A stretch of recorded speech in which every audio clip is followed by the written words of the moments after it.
one time or another, or I hope that you have, heard the saying of the doubting Thomas. Where does that come from? Very much from this reading that we have just heard about Thomas's so-called unbelief about the resurrection of the Lord. It says in the Gospels that after the resurrection had become known, many believed, but there's some that doubted. The question arises, was Thomas really doubting, or was he chosen as an instrument to declare to the other apostles there, who may have been doubting in truth, about the truth of the resurrection?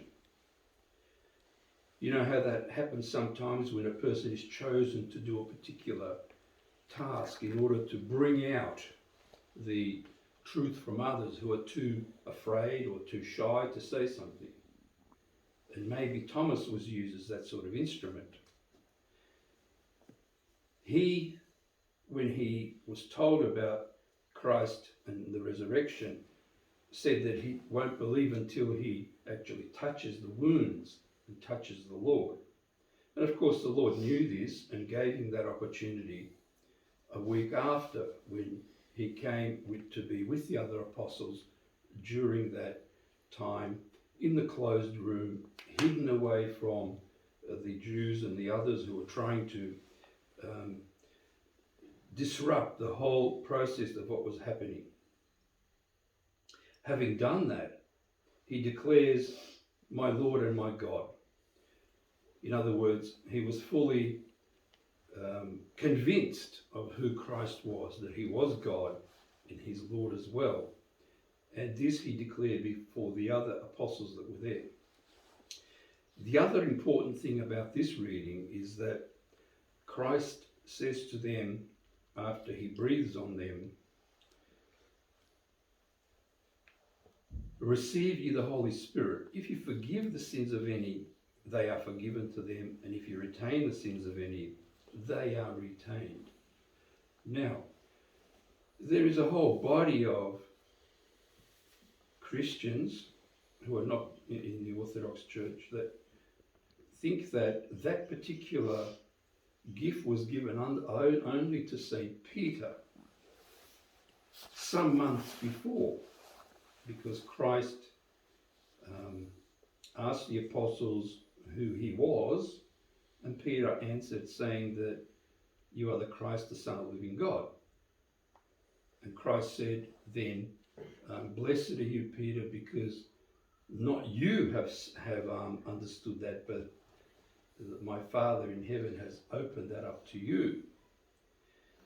And then he says a promise. He makes the promise to the apostles that he will give them the keys to the kingdom of heaven. The sins that you will retain will be retained, and those that you forgive will be forgiven. But he doesn't do it then.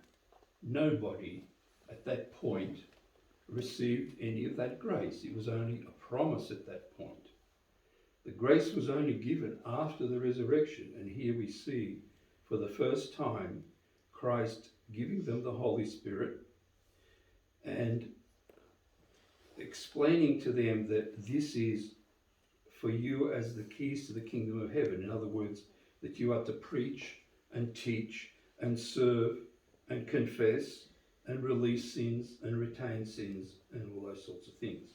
In other words, he gave them the grace of priesthood and of the bishops of the church, which of course came down to us through the laying on of hands through the centuries unbroken. And every priest in the Orthodox Church can trace his laying on of hands back to one of the apostles.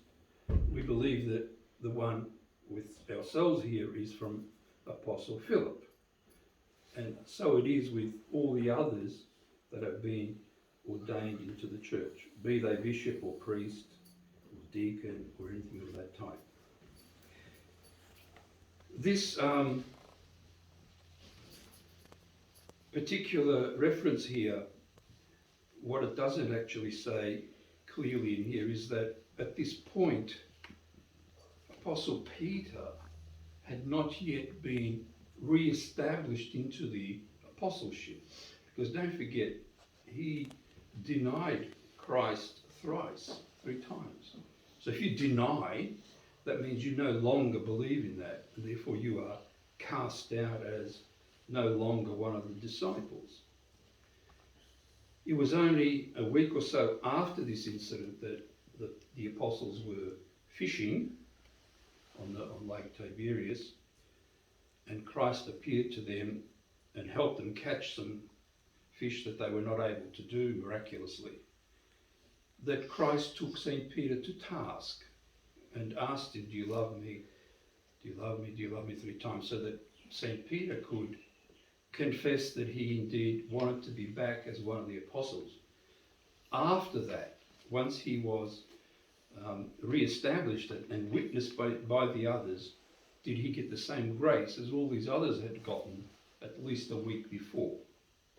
So that's a very important thing to remember in the scheme of things, because Christ does not single St. Peter out as superior to others and the Pope of all the church or anything like that, but as one of the apostles, who was the senior one in age and also the most sort of vehement, but also the one that makes heaps of mistakes in his life, which he dearly paid for later on through the difficult life that he had, confessing Christ but also being crucified upside down because he said he was unworthy to be